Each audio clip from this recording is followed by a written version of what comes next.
First of all, hello to everyone. Thank you so much for being here with us. My name is Sharon Estacio.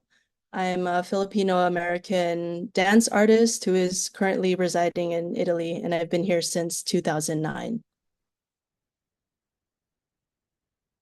Hello to everyone. My name is Giovanna. I'm a dance artist, author, and cultural anthropologist. I'm from the northeast of Italy, and at the moment I'm living in a remote valley of my region, and I'm trying to combine being a dancer with being an anthropologist in this kind of remote context that I decided to live in. And we are the authors of a project called Orchestrating Spaces. And we're very thankful to Dancing with Decolonization for accepting our request to participate in the conference. So thank you. And thank you to all the presenters who have given lectures so far. So while we give you some background on what we're going to be exploring, we'd like to ask you to get some paper and a pen, which we will be using during the workshop. So our collaboration began around 2014. Giovanna and I were in my house. We were sitting in my attic, and we were talking about how I would express difficulty in replying to the question, where are you from? So basically, I'm a second generation Filipino-American. My parents are first generation Filipino immigrants. And I moved to Tuscany in Italy in 2009. I met my husband, who's half Filipino and half Italian. And so our son technically is 3/4 Filipino, but he identifies as completely Italian. He's aware of his Filipino side, and we're trying to expose him to as much as possible. But then somewhere in there is the American side. So it all gets very confusing in terms of understanding all of the different cultures that we draw upon in our family. So that being said, Giovanna, also being a cultural anthropologist, she took interest in this research, also as friends. And so we started working together. And the first project that we started working on is called The Reconciliation of Magic Salap. And Magic Salap is actually a play on the name of a product in the Philippines called Magic Sarap, which is basically a synthetic flavor packet. And it's something that I wanted to refer to in the title because it was basically how I identify with myself and the difficulty in remaining quote unquote authentic to all of the different cultures that I speak to. So when I think about myself in an Italian context, I'm an American. If I'm in America, I'm Filipino. If I'm in the Philippines, I'm American. So it's all very confusing. And so the title refers to this play on what is actually a synthetic flavor packet, but I'm not even authentic in that. So it's like we changed the title to Magic Salap, which is kind of a play off on Magic Syrup. So you think about like all of the clone products that come out, like the phony products. So it's like even more a play of okay, reducing like my feelings of authenticity. So that's where the project came from. And it's a research project ongoing. It aims to study and document the mobility and the multiplicity of identity at transnational and transcultural levels.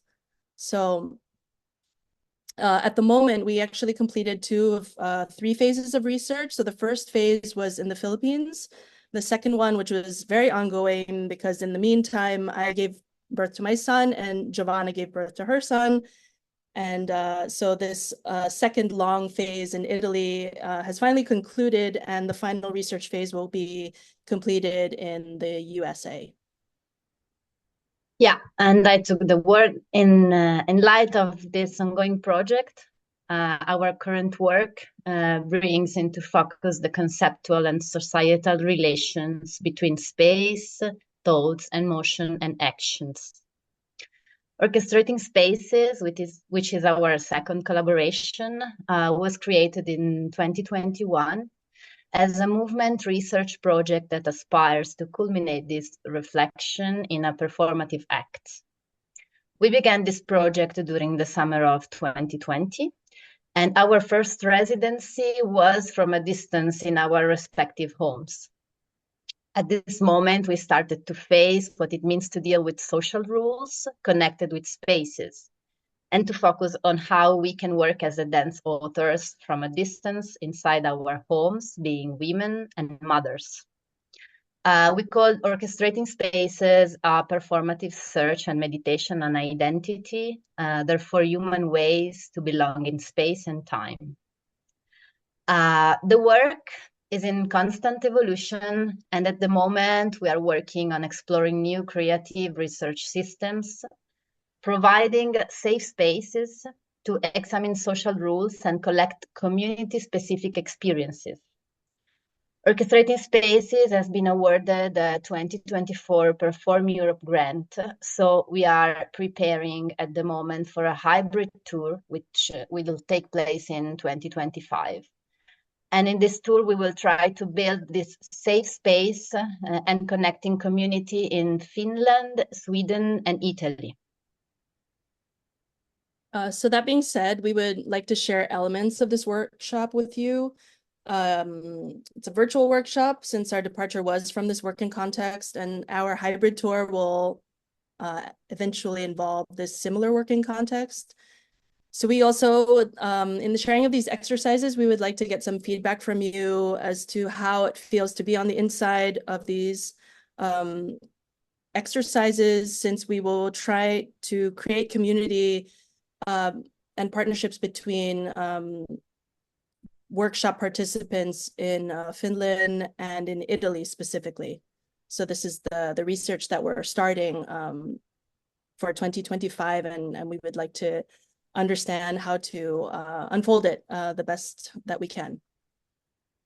Yeah, and that's why we go with our first proposal, which it fits with the thing that our bigger question that we ask steam from daily existence is how physical tendencies are shaped by our environment, and in turn, how these patterns affect our artistic moving. So we would like to ask to you to observe the space you are currently in and everything the space contains, and then find or trying to find a safe space in the place where you are. It can be an object, a real space, or an atmosphere, or a smell. For example, we said try to immerse yourself in it, using the body as an explorative instrument or an explorative tool to get to know this as a safe space. For example, you can listen to the space, or you can just try to get a smell that takes in your mind. Or, for example, I can use a part of my body to explore the space. Now I'm doing it with my chair. Just to try to get into a space that we know, but again, with our body as an explorative instrument. And we will take 5 minutes to explore this exercise. So now is 1:52, at least it's 52, let's say, because we have different timing, and we will come back at 57. I'll set a timer, so really just take this time for yourselves, and you can turn the camera on or off. It's really up to you. It's a very personal exploration. So whenever you're ready, you can begin.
Okay, and slowly take a little bit of time to come back.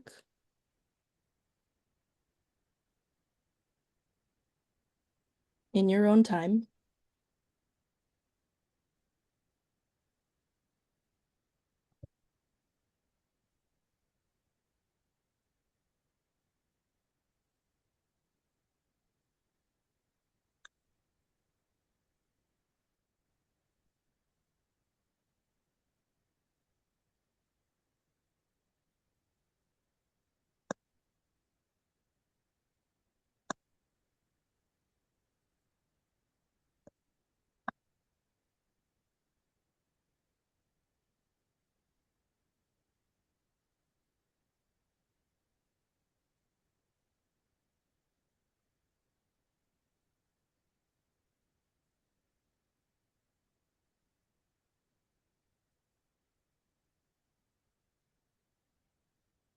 Okay.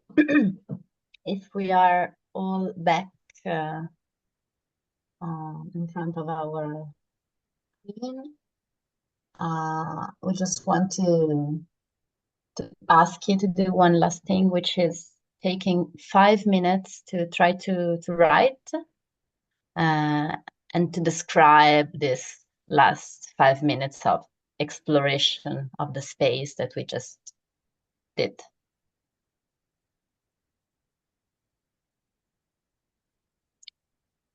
Okay, so I'll put the timer on again.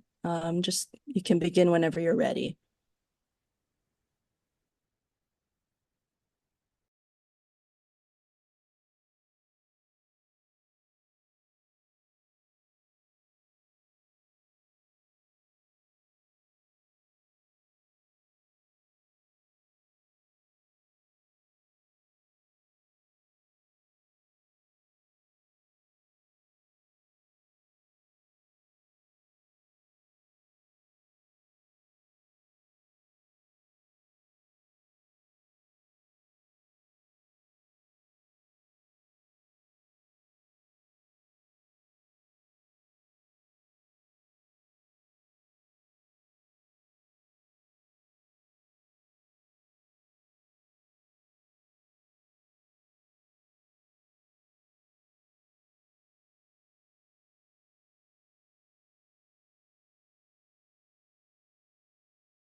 Okay, whenever you're ready, in your own time, you can come back.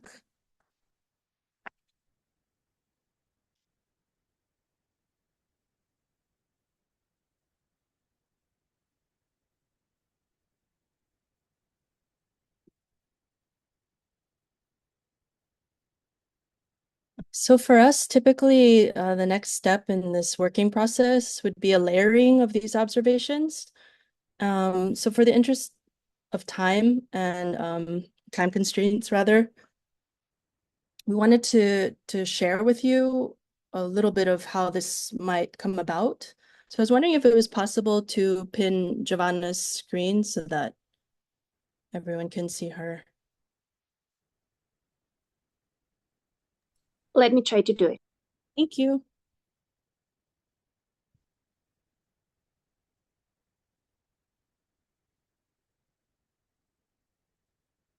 Thank you. Thank So you. You're the welcome.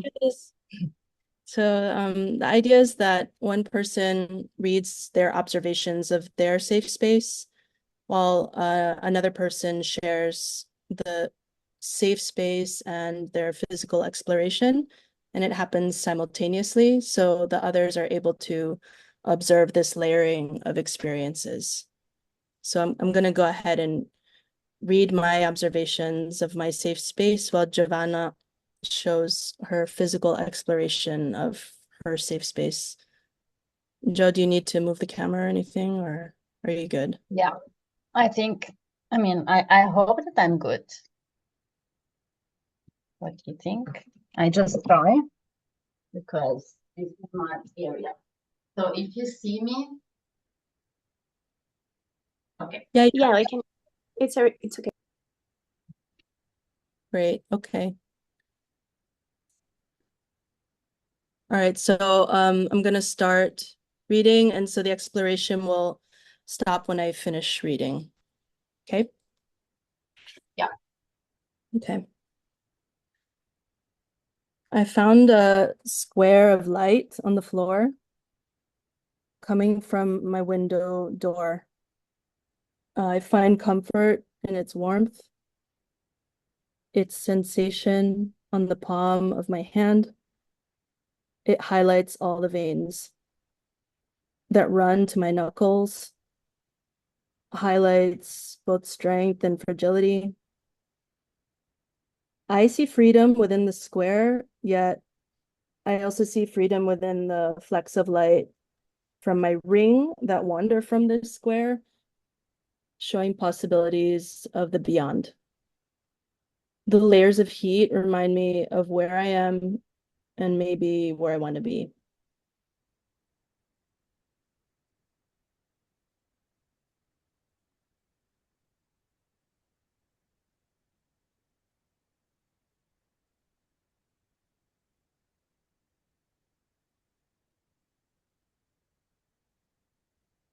Okay.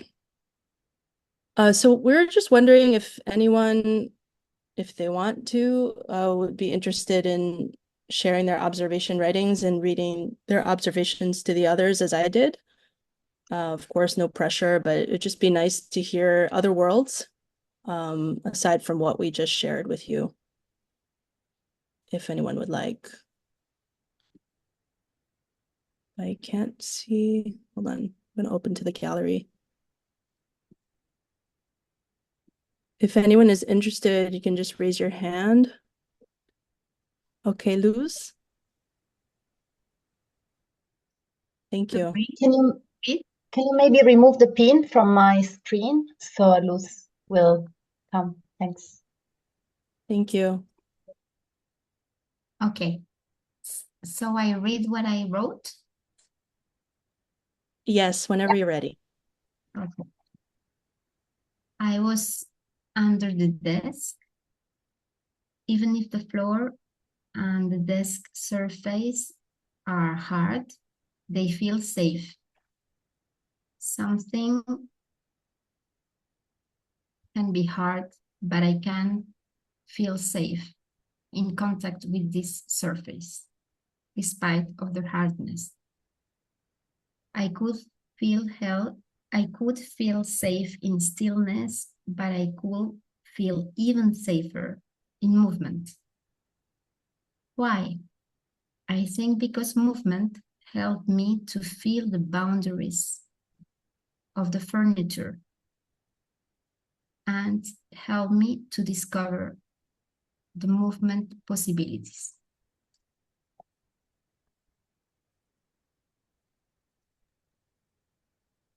Wow, that was really beautiful. Thank you so much. Thank you.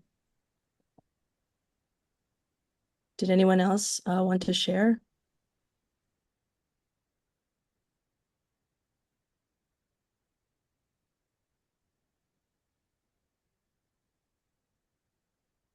I'm just gonna I can check. share mine. Oh, thank you. Okay, whenever you're ready. So my safe space was my morning coffee. My morning coffee, my morning time. It makes me feel home. It's a time with my partner, my time to say thank you for everything that I have. The smell reminds me to calm, but also to hard work. The smell helps me to remember mornings, time with loved ones, late nights of late night and early morning writing during my master's or PhD. The sensation of being me, or being safe, or being home. Nice.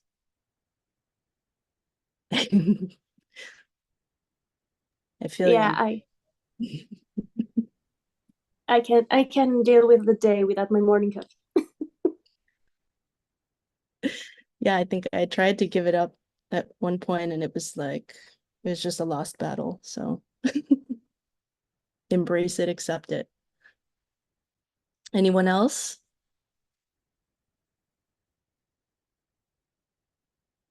Or Joe, I don't know if you wanted to read yours too, since you didn't get to. I can read. Oh, hi, Rachel. Okay.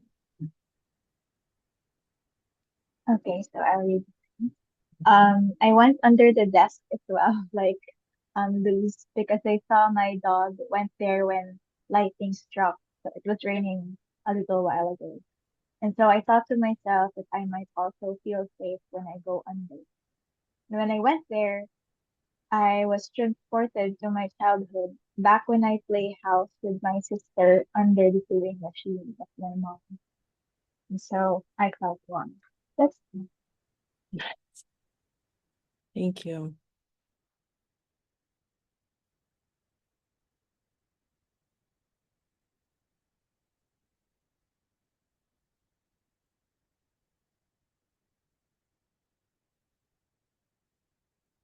Joe, did you want to read or do you want to move on to the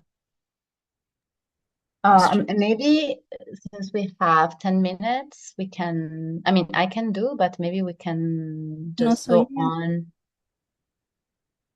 to the question, yeah. Yeah, because I would like to take at least Okay. 10 minutes to give the time to, yeah, to discuss. Yep, go for it. Go for it. Okay, so we have for you basically the question that we would like to ask you to help us in this new part of research, which is, was this type of exploration difficult to enter into? And I just want to explain a little bit why we're asking this, because we are like in the super first, even before step of trying to understand what can be this safe space with a lot of keywords, which are like moving body, but also daily life, and also communities from different countries with different cultural roots. So we are trying to search for some little light on which we can start to grow this practice that we will anyway work on through like digital virtual way for a while, and then we will meet these communities, finally really touching them just for less than 1 week. So that's why we are really interested in ask to you how, if it was hard for you, because then we have our first feedbacks. And also, I can. I don't know, I was just going to say, just in general, any other thoughts that may have come through from this exploration, because it's really one of the first in many steps of trying to find a way of getting back to identity and getting back to understanding how to make peace with that if there is any kind of turmoil or etc. We've talked about that a lot throughout this morning and early this afternoon. So just to bring that back up, as others have touched on that topic as well.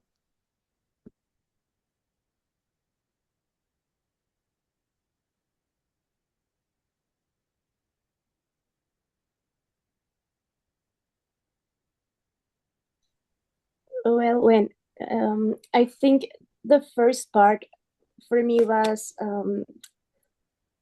a bit challenging, because when you say space, choose a space, I was like, okay, I'm home. I think the whole room is my safe space. But then when you said you can choose an object, that made me feel like calm, and I stopped getting like nervous, because every time I go to a workshop, I get so nervous because I have to interact with other people. And I think that a very good part here is that you gave this opportunity to have a time with yourself, and also a time to find what identifies you with something or with somewhere. And I really love that part. Thank you.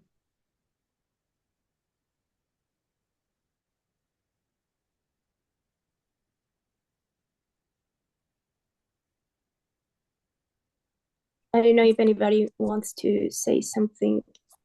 Just go ahead and open your mic.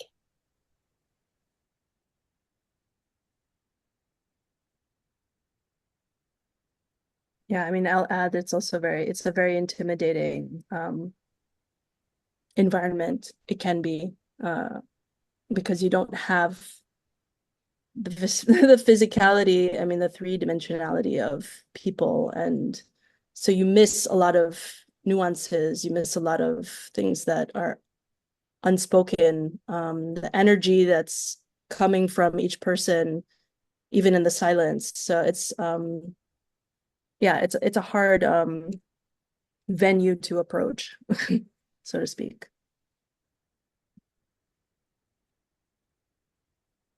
Hi. Hi. Hi.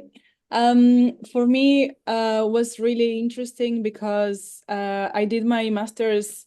I talked about the belonging and identity as well. I was born in Uruguay, lived in Brazil, and now I'm living in London. So we share this crisis about identity. And I went to the floor, and that was my safe space. And I think a good feedback is finding the analogy between how you feel in your safe space and how you feel now, paying attention on the sensations, and also how you feel in the country you're living, and being aware of the good things, on the safe ways you can live there. You know what I mean? So it's a good way to find analogies. So I appreciate that. Yeah, I definitely know what you mean. I appreciate that as well. Thank you. Yeah, and there is also a matter of layer. We in our work we work a lot with layers. I mean, we try to start from the micro, which is us, and which might be can be the space that we were trying to find today. But we see that most of what we found in this micro situation has a lot of analogy, but also has a lot of potential in growing. I mean, that's why we're trying to talk about identity and belonging, in our daily life space or in our office, whatever, home, office. But yeah, there is this kind of stratification that starts from the small, that we are, I mean, it's one of our instrument focus. I don't know how exactly to say it, but yeah, so it was really resonating what Bethany was saying. Thank you.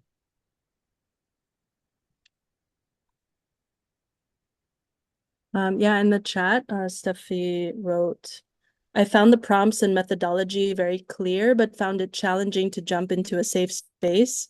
It felt abrupt at first, and I wonder if we could run into it with some meditative or imagery exercising introduction. And that's definitely, I agree. I think we were juggling and struggling a bit with the time limit. So we're trying to figure out how to fit all of the different components, as I'm sure all of you were trying to figure out as well. But yes, definitely meditative and imagery exercising intros for sure. This is a workshop that we were trying to develop over the course of days that will run at least 2 to 3 hours online. And while we understand that being online for such a long period of time is very, very exhausting and requires a lot of intention and energy, we're trying to moderate that with a bit of off-camera, on-camera work, for lack of a better term.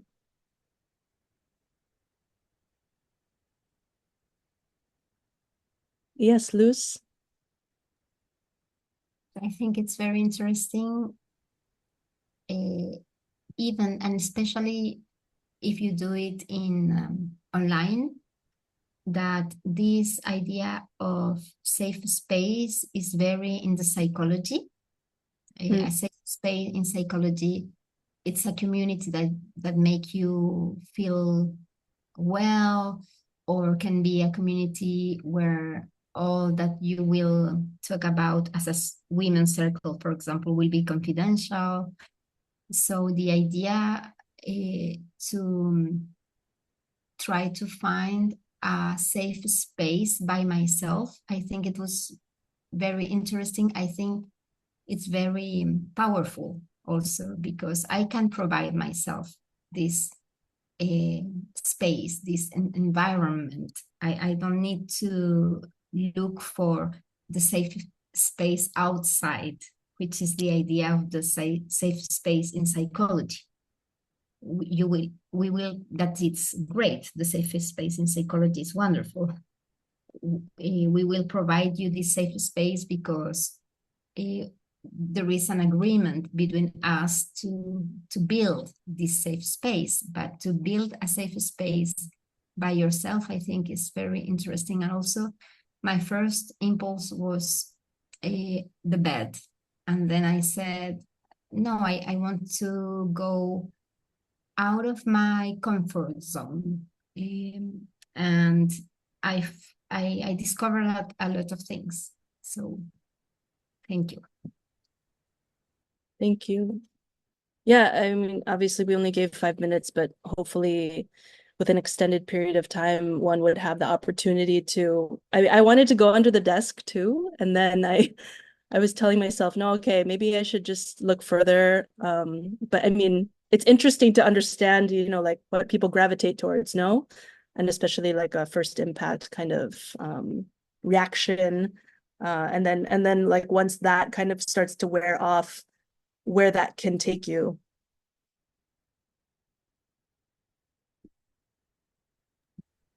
Okay, maybe we have to finish, right, Sikaru? Yeah. Yes, so, please. If you can start closing, it would be great. Yeah. So we would like to thank you so much for your feedbacks. We will take you with us in our new adventure as a super how you say consultant, Sharon? Sorry. What do you mean? Like consiglieri, suggeritori. Oh, like advisors, yeah. Yeah, thanks. You know, for sure. It was so valuable. Thank you for giving us your time and your explorations. Thank you very much, Jill and Sharon. It was amazing to hear everything you had to say and to experience this with you. So